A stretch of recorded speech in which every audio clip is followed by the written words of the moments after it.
Assalamualaikum warahmatullahi wabarakatuh. Alhamdulillahilladzi akramana bitta'allumi watta'lim. Allahumma salli wa sallim ala sayyidina wa nabiyyina wa habibina Muhammadin al-mawsufi fil Qur'ani bir-ra'ufir rahim wa ala alihi wa sahbihi al-faizina bidukhuli jannatin na'im. Amma ba'du. Yang saya hormati Ketua DKM Masjid Agung Al-Barkah Kota Bekasi, Al-Ustadz Ismail Hashim mata'anallah bituli hayati, dan juga segenap pengurus DKM Masjid Agung Al-Barkah Kota Bekasi yang hadir pada malam hari ini. Ada Mengaji Acu, Pak Haji Furqon, dan seluruh pengurus yang saya hormati,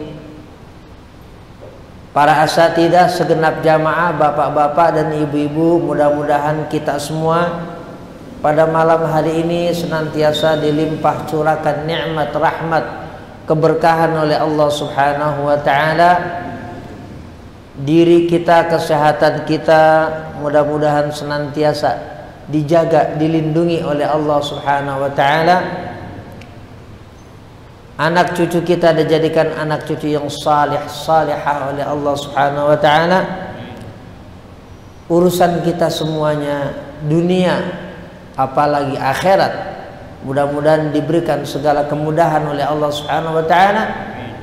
Dan dengan taklim rutin kitab Sahih Muslim, mudah-mudahan kita diberikan ilmu yang bermanfaat oleh Allah Subhanahu wa taala. Ala hadhihi niyyah wa ala kulli niyyatin salihah wa ila hadrati sayyidina Muhammadin al-Mustafa Rasulullah sallallahu alaihi wasallam. Al-Fatihah. A'udzu billahi minasy syaithanir rajim. Bismillahir rahmanir rahim. Alhamdulillahi rabbil alamin. Ar-rahmanir rahim. Maliki yaumiddin. Iyyaka na'budu wa iyyaka nasta'in. Ihdinas siratal mustaqim. Siratal ladzina an'amta 'alaihim ghairil maghdubi 'alaihim waladdallin. Amin. Bismillahirrahmanirrahim. Babu jawazi salatil jamaah fin nafilah wassalati ala khasirin wa khumratin wa thiyabin wa sairit tahirati. Bab tentang kebolehan sholat berjamaah, tapi bukan wajib. Ini sholat nawafil, sholat sunnah, seperti yang sudah kita sampaikan pada malam Rabu yang lalu. Misalnya sholat tahajud, misalnya sholat duha, sebenarnya boleh, tapi tidak rutin, tidak selalu. Sebatas jawaz boleh, bukan rutinitas, bukan yang selalu dimudawamahkan oleh kita. Satu saat kita mau melaksanakan jemaah, jangan hanya tahajud, duha boleh. Boleh. Seperti yang ada dalam hadis ini yang kemarin kita sudah bahas, yang dilakukan oleh baginda Nabi Muhammad sallallahu alaihi wasallam. Hadis ini riwayat Imam Malik bin Anas Al-Asbahi, salah seorang ulama yang mentaksis, mendirikan madhab namanya madhab Maliki. Itulah yang dikatakan oleh Al-Imam Muslim dalam sanad ini. Qala haddatsana Yahya bin Yahya qala qara'tu ala Malik bin Anas. Maksudnya Malik bin Anas adalah pendiri madhab Maliki. Nah, jamaah yang dimuliakan oleh Allah Subhanahu wa taala, dalam hadis ini ada seorang wanita namanya Mulaikah. Mulaikah ini jaddah, neneknya perawi hadis namanya Ishaq. An Ishaq ibni Ubaidillah ibni Abi Talhah, yang meriwayatkan dari Anas bin Malik. Dia punya nenek namanya Mulaikah. Mulaikah. Mulaikah ini tentu sahabiyah, wanita yang hidup di zaman Rasulullah SAW, dari kalangan perempuan, ketemu dengan Nabi, beriman dengan Rasulullah SAW sampai akhir hayat, tetap mukminah. Wanita namanya Mulaikah. Kalau pada malam Rabu yang lalu yang minta hadir, yang mengundang Rasulullah SAW, seorang sahabat namanya Itban bin Malik. Pak Haji Muhyiddin, Itban bin Malik, laki-laki berarti. Kalau ini perempuan, namanya Mulaikah. Emang juga tinggalnya ya sama ibunda Anas bin Malik, namanya Ummu Sulaim, satu rumah. Di rumahnya sahabat Anas bin Malik. Ini Mulaikah da'at Rasulullah sallallahu alaihi wasallam li ta'amin, minta ngundang Rasulullah sallallahu alaihi wasallam. Ngundang apa? Kalau kemarin Nabi diminta hadir, ngundang, ini Itban bin Malik minta Rasulullah untuk sholat sunnah di rumah Itban bin Malik. Nah kalau sekarang ini wanita namanya Mulaikah ngundang Rasulullah SAW, ngajak atau ngundang makan.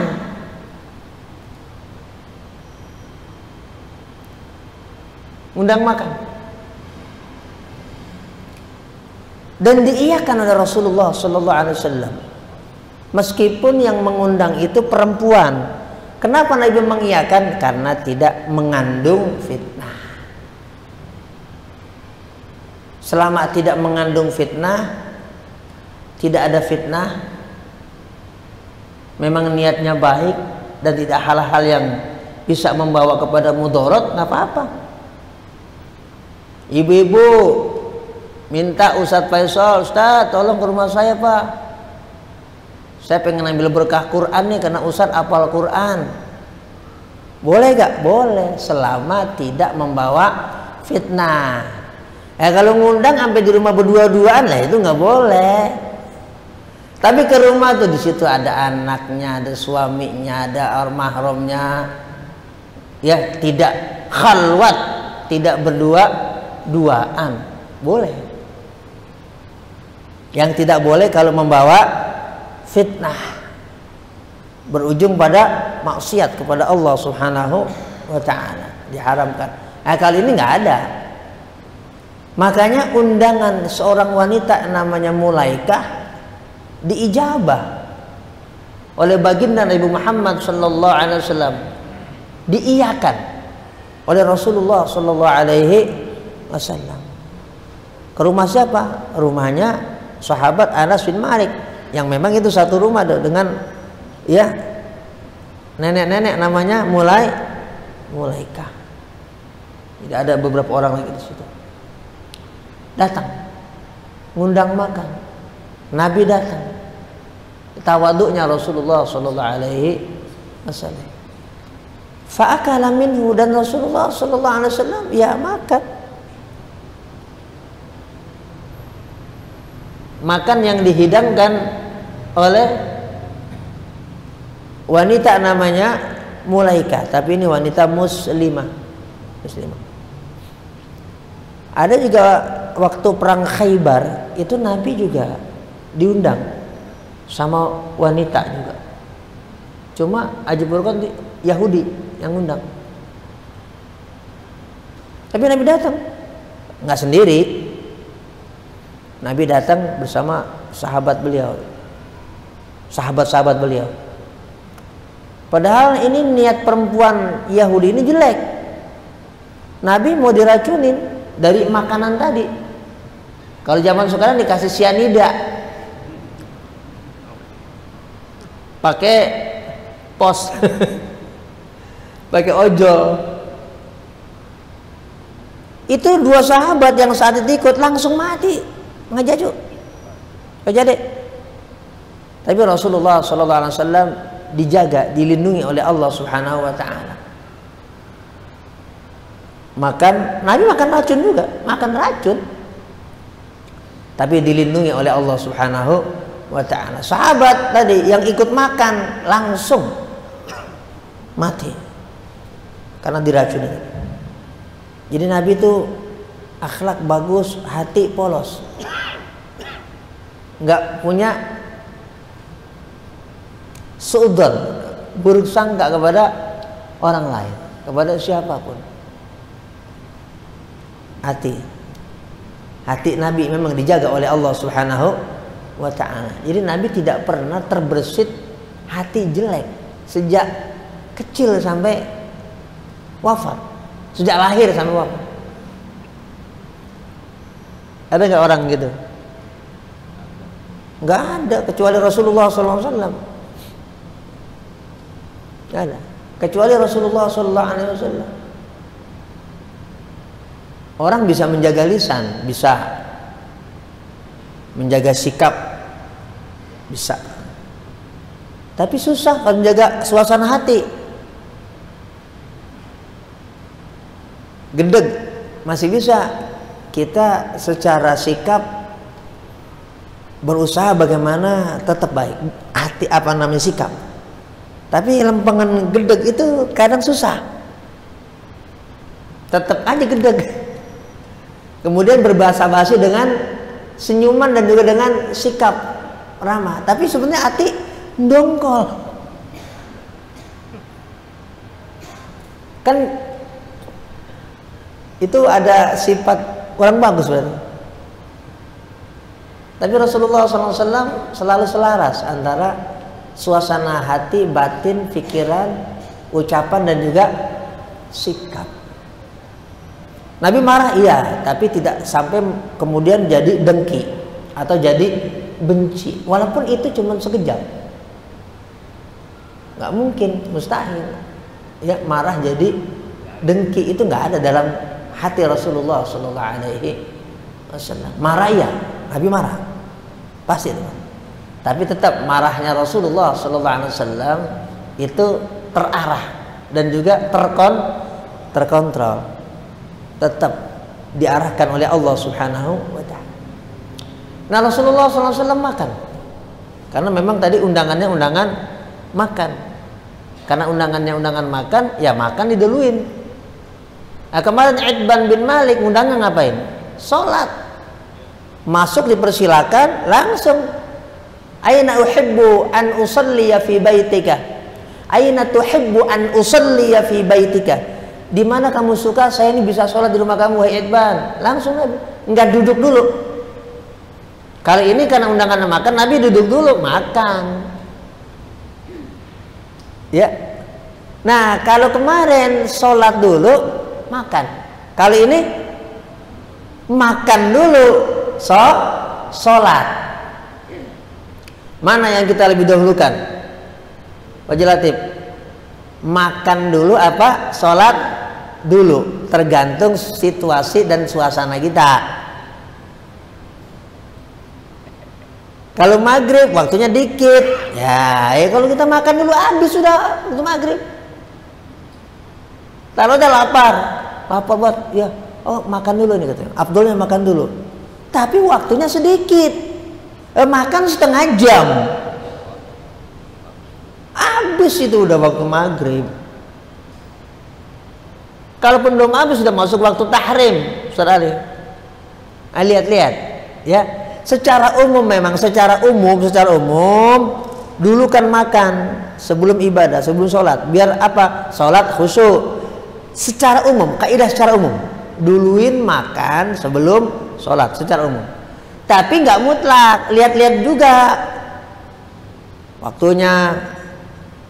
Subuh, ini waktu maghrib, sedikit. Dan kemudian kita persiapkan diri kita, jangan melulu kayak begitu. Asal mau maghrib lapar, asal mau maghrib. Ya jangan dibiasain kayak gitu. Ya. Atau isya, asal mau isya baru makan, mau isya baru makan, habis makan baru isya. Alasan qadimil asya gitu, qabla isya. Sanawman qadimil asya, asya itu makan malam, qabla isya, sebelum salat isya. Nah, tapi tadi lihat-lihat. Makanya semuanya ini ibadah kita harus kita persiapkan agar ketika kita sholat, ya sholat kita sudah khusyuk kepada Allah Subhanahu wa ta'ala. Paling tidak sebagian besar sholat kita itu kita bisa khusyuk kepada Allah Subhanahu wa ta'ala. Nah, Nabi ya fleksibel. Kemarin sholat dulu terus makan, ini sekarang makan dulu terus sholat, meskipun bukan sholat wajib, ini sholat sunnah. Habis makan, Nabi bilang kepada sahabat Anas, yang karena memang rumahnya itu rumah Anas, "Qumu fali usolli lakum." Ayo berdiri semua. Ayo, saya mau sholat. Ayo. Kan undangannya bukan undangan apa? Sholat bukan.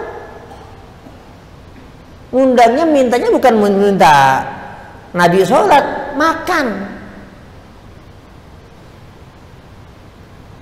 Nabi diminta datang bukan untuk sholat, tapi untuk apa? Makan. Nih yang ngomong sholat ini Rasulullah. Kalau bahasa sekarang namanya inisiatif. Ini tamu berinisiatif. Gitu Pak Mat Nur. Nabi bilang, "Qumu fali usolli lakum." Ayo semuanya berdiri. Saya mau sholat ini. Saya mau ngimamin sholat buat kalian. Nah, ini saya sampaikan karena ada syarahnya, ada tujuannya. Nabi berinisiatif, Nabi yang minta. Ayo berdiri, saya mau mengimami kalian sholat, sholat sunnah, sholat duha. Nabi yang minta. Nah, di dalam syarah hadis ini yang tadi dibaca oleh Ustaz Faisal, ini ada kata-kata begini, tabrikur rajulis salih ahlal manzili. Tabrikur rajulis salihi ahlal manzili. Tabrik maksudnya apa? Memberikan keberkahan. Tabrik, orang yang saleh memberikan keberkahan. Ahlal manzil kepada orang yang ada di rumah tadi, tuan rumah. Tabrik artinya memberikan berkah. Kalau ngambil berkah namanya tabarruk. Tabrik memberikan berkah. Kalau ngambil berkah tabarruk. Ini Rasulullah SAW tabrik. Seperti penjelasan Al-Imam An-Nawawi dalam kitab Al-Minhaj tentang syarah hadis ini. Nabi memberikan berkah kepada penghuni rumah, sahibul bait. Ya di situ ada Anas, di situ juga ada seorang yatim, nanti ada di kitab. Ada juga Mulaikah di situ, ajuz, nenek maksudnya. Nabi SAW boleh nggak masalah. Kalau yang kemarin tabarruk ngambil berkah, hadis kemarin Itban bin Malik, tabarruk dengan athar Rasulullah SAW. Nabi sholat di situ, sahabat Itban juga selalu sholat di mana Nabi SAW sholat. Cuman yang minta sahabat Itban, kali ini Nabi yang kasih. Karena itu kemudian sahabat Anas bin Malik dan keluarga di situ, kalau sholat sunnah ya di tempat Nabi SAW melaksanakan sholat juga. Kita nggak usah alergi dulu tentang berkah. Berkah ini kayaknya klinik banget, enggak. Makanya kita harus tahu berkah. Berkah itu definisinya adalah ziyadatul khair, bertambahnya kebaikan. Itu namanya berkah. Bukan berkat, bukan. Berkah. Berkah itu artinya ziyadatul khairi, bertambahnya kebaikan. Nah, ini kan Nabi sholat, Nabi beri berkah. Maksudnya Nabi ingin memberikan kebaikan, menanamkan kebaikan untuk seisi rumah itu. Dengan cara apa? sholat, biar nanti ini penghuni rumah biasa melaksanakan ibadah yang bukan wajib. Jadi wajib dilaksanakan, yang sunnah juga dikerjakan, maksudnya begitu, dan dibiasakan. Itu cara Rasulullah SAW tabrik tadi, memberikan berkah. Jadi jangan dipahami klinik-kliniknya, nggak usah. Ya, jadi kita pahami dulu artinya berkah itu apa. Ziyadatul khairi, ziyadah artinya bertambah, khairi artinya kebaikan. Nah, Rasulullah SAW minta kepada penghuni rumah itu, semua yang ada di situ, ayo kita sholat, saya yang ngimamin. Akhirnya disiapkan oleh sahabat Anas. Sahabat Anas bilang, faqumtu ila hasirin lana qad iswadda min tuli ma lubisa. Akhirnya ya saya persiapkan lah itu hasir. Hasir ini tikar yang terbuat dari anyaman pelepah kurma. Itu juga namanya hasir. Kalau tikar sekarang udah macam-macam, alas lah. Secara umum kita sebut alas. Cuma ini alas yang terbuat dari pelepah kurma yang sudah usang. Sampai dijelaskan oleh sahabat Anas, ini hasirnya, alasnya qadiswadda, sudah menghitam. Min tuli ma lubisa, karena kelamaan dipakai. Ya maklum, orang sederhana, susah di zaman itu ketika masih bersama Rasulullah SAW. Tapi setelah Rasulullah wafat, sahabat Anas kemudian menikah, pindah ke kota Basrah, itu menjadi jutawan, menjadi orang yang sangat kaya karena didoakan oleh Rasulullah SAW. Waktu masih remaja, khidmat, mengabdi dengan Rasulullah SAW. Nah, setelah itu Rasulullah wafat, beliau sahabat Anas bin Malik ini menikah, pindah ke kota Basrah, punya kebun kurma yang sangat luas, yang tidak pernah berhenti berbuah sepanjang tahun. Coba Rip, Pak Muhyiddin, kalau kita kan panen, Pak Muhyiddin atau Pak Taufik berapa kali kalau padi? Hah? 2-3 kali ya. Kali ini kan sepanjang tahun non-stop itu kurmanya Anas. Bagaimana nggak kaya? Kebun kurmanya luas, nggak kenal dia hama, nggak pernah ada hama, segala macam, subur semuanya, buahnya bagus. Ini kurma ajwa super istilahnya. Sepanjang tahun, gimana nggak kaya? Tuh dikasih sama Allah Subhanahu wa Ta'ala. Tapi ketika masih bersama Nabi, beliau memang sederhana, susah lah, gampang kayak gitu ya. Ya memang nasib itu ya berjenjang.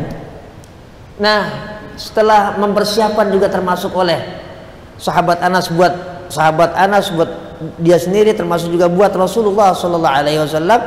Karena yang ada emang itu, ya Nabi yang mau. Nabi nggak iseng kayak saya, misalnya, gampang ada gitu. Emang kagak ada lagi nih sejadah. Butek amat. Ya kan emang adanya itu. Ya udah, Nabi adanya itu, ya udah. Nabi nggak gerutu, enggak. Asik aja. Disidain sama sahabat Anas yang sudah iswadda. Jadi sahabat Anas ini menjelaskan sampai kayak begitu, ada hasir qadiswadda min tuli ma lubisa. Maksudnya sahabat Anas itu ingin menjelaskan betapa mulianya akhlak Rasulullah SAW. Maksudnya begitu. Nabi nggak gimana, nggak komen, nggak, apalagi update status, dipoto itu sejadahnya cekrek, di share, ya ilaha illallah, nggak begitu. Ya udah, sholat. Ya mulailah Rasulullah SAW sholat. Nah, jadi memang apa yang dikerjakan oleh Rasulullah SAW pasti di sana ada syariat. Jadi memang semuanya gerak-gerik Rasulullah SAW yaitu memang mengandung hukum, mengandung syariat. nggak ada yang kelewat atau salah, nggak ada. Semuanya, apapun. Nah, termasuk urusan ini, ketika berkunjung, Nabi makan sholat. Gimana? Nah, sholat Nabi sebagai imam. Di belakang itu sahabat Anas bin Malik sama satu lagi anak yatim. Itu yang dikatakan oleh sahabat Anas, wa safaftu ana wal yatimu wara'ah. Kemudian kita ngatur sop, saya sama anak yatim, berarti masih kecil, ada di belakang Rasulullah Shallallahu Alaihi Wasallam. Tadi dijelaskan oleh Imam Nawawi, kalau ada dua orang ikut sholat berjamaah, jangan satu di samping kanan, satu di samping kiri, jangan. Yang benar itu di belakang berdua. Ini kita ya sudah banyak tahu. Tapi gini, ada kasih wawasan. Tapi ada sahabat namanya Abdullah bin Mas'ud. Termasuk saat itu sebagian orang-orang yang ada di Kufah karena ngikutin seorang ulama yang termasuk pembangun madhab, yaitu Al-Imam Abu Hanifah Nu'man bin Thabit. Karena memang jalur ilmunya sahabat Abdullah bin Mas'ud itu, linknya mata rantai keilmuan itu ke Al-Imam Abu Hanifah Nu'man bin Thabit, yang juga kemudian berfatwa ngikutin sahabat Abdullah bin Mas'ud. Kalau orang sholat dua makmum, maka yang satu di sebelah kanan, yang satu di sebelah kiri. Itu fatwa dari Al-Imam Abu Hanifah, juga fatwa dari sahabat namanya Abdullah bin Mas'ud. Tapi secara jumhur, mayoritas ulama berdasarkan tadi hadis-hadis Rasulullah SAW yang begitu banyak, kalau dua orang ikut sholat dan sholatnya berjamaah, maka adanya di belakang imam, bukan yang satu di sebelah kanan, yang satu di sebelah kiri. Meskipun sampingnya anak kecil. Kenapa? Kan udah nggak ada, dalam hal ini kondisional, udah nggak ada lagi. Yang ada ya anak kecil. Tapi gini, anak kecil yang bisa menjaga toharo, jaga bersih dan suci dirinya. Lah, kita untuk masjid-masjid dan musola-musola, ya tolong diperhatikan juga ini. Kita sebagai auliaul umur, wali daripada anak-anak kita, penanggung anak-anak kita, kudu dijaga. Boleh nggak anak ke musola, ke masjid? Boleh, tapi dalam pengawasan orang tua. Yang namanya anak-anak ke kamar kecil, ya sembarang anak-anak. Ya kencing aja, kencing karena kagak istinja, udah celananya main diangkat, main diinin aja udah. Ya namanya anak-anak. Akhirnya masuk masjid, masuk sholat talwith, ngotorin, bikin najis, coba. Nah, boleh dengan catatan kita memastikan kalau anak-anak yang masuk ke dalam rumah ibadah, masjid dan musola itu dalam kondisi suci, dan juga pengawasan dari orang tua, keluarga. Nah, kali ini Nabi tahu anak ini bagus ini. Yatim itu kan berarti anaknya masih kecil, namanya yatim. Kalau sudah balik, sudah bukan yatim lagi. Kalau dia masih nggak punya harta, ya udah fakir, miskin. Kalau nggak ada limitnya, batasnya, Mang Jacu juga masih yatim berarti dong. Pak Cecep masih yatim. Masih ada orang tua Pak Cecep? Masih kan? Ya, jadi ada batasan. Ya. Nah, jadi penyebutan aku dengan anak yatim sholat di belakang Rasulullah SAW, maksudnya menunjukkan sah. Kalau kita yang dewasa diri sejajar dalam sholat berjamaah dengan anak kecil, sah. Taruh dah. Meskipun belum sunat, taruh dah begitu. Tapi anak ini memang kita pastikan atau kita yakin kalau anak ini tidak bawa najis. Meskipun belum disunat, anggaplah itu belum habis kalau ini, tapi ujungnya ketika dia istinja sudah bersih. Ujungnya itu kan yang disebut najis itu kan yang terlihat. Kalau ada di dalam kulub atau di dalam helm kan nggak kelihatan. Taruh dah kencing, tapi air seni yang tersisa adanya di dalam gituan, itu dinilai suci. Masih di dalam kan belum keluar. Di dalam kelopak tadi, artinya apa? Terhalang oleh kulit. Kalau itu dikatakan najis, ya kita najis semuanya. Ya, dalam perut kita ada apaan ini semua? Najis semua, perut kita semua. Ini darah dalamnya. Ya, nah, tapi tadi yang dihitung, ya, yang di ujung anak itu ketika dia mengeluarkan air seni saat buang air kecil bersih. Ya, kita pastikan bersih. Meskipun dia belum sunat, tetap kita boleh sholat di belakang anak kecil tadi. Tapi tadi dengan catatan kita yakin bahwa anak ini nggak bawa najis, sah. Nah, bagaimana posisi perempuan? Nah, posisi perempuan di belakang. Posisi perempuan di belakang. Khairu sufufil mar'ah itu memang paling belakang. Sebaik-baik sopnya perempuan itu memang paling belakang. Sejelek-jelek sop perempuan itu di depan. Dalam sholat apa?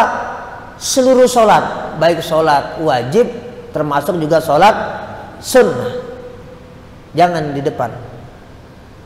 Kecuali semuanya perempuan, imamnya perempuan, makmumnya semuanya juga perempuan.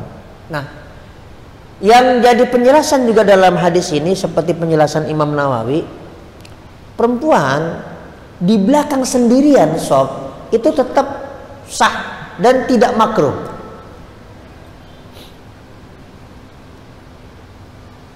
Beda dengan laki-laki, sah tapi makruh. Bahkan ada yang bilang batal alias ngulang lagi sholatnya. Kalau laki-laki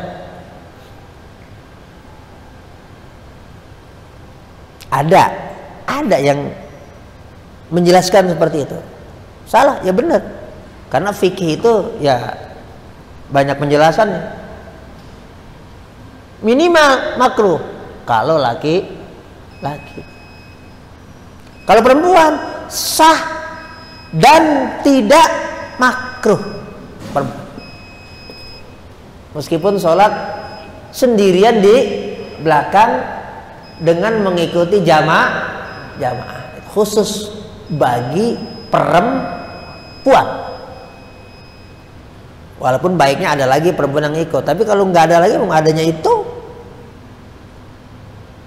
Ya kalau sendiri gimana? Laki-laki ya jangan di belakang, ya di samping imam. Kalau makmumnya cuma sendiri. Jadi dan ada lagi beberapa penjelasan berkaitan dengan hikmah yang disampaikan oleh Imam An-Nawawi berkaitan dengan hadis ini. Mudah-mudahan kita semuanya diberikan rahmat, nikmat dan terus istiqamah menjalankan apa yang dilaksanakan oleh baginda Nabi Muhammad sallallahu alaihi wasallam. Al-Fatihah. A'udzubillahi minasyaitonir rajim. Bismillahirrahmanirrahim. Alhamdulillahirabbil alamin. Arrahmanirrahim. Maliki yaumiddin. Iyyaka na'budu wa iyyaka nasta'in. Ihdinas siratal mustaqim. Siratal ladzina an'amta 'alaihim ghairil maghdubi 'alaihim waladdallin. Amin. Astaghfirullahal azim, falakal hamdu ya ma'bud. Allahumma salli wa sallim ala sayyidina Muhammadin wa ala alihi. Allahumma ighfir lana wa liwalidina wa limasyayikhina wa li jami'il muslimina wal muslimat wal mu'minina wal mu'minat al ahya' minhum wal amwat. Allahumma aslih ذات بيننا اللهم ألف بين قلوبنا ربنا آتنا في الدنيا حسنة وفي الآخرة حسنة وقنا عذاب النار وصلى الله على سيدنا محمد وعلى آله وصحبه وسلم والحمد لله رب العالمين والسلام عليكم ورحمة الله وبركاته.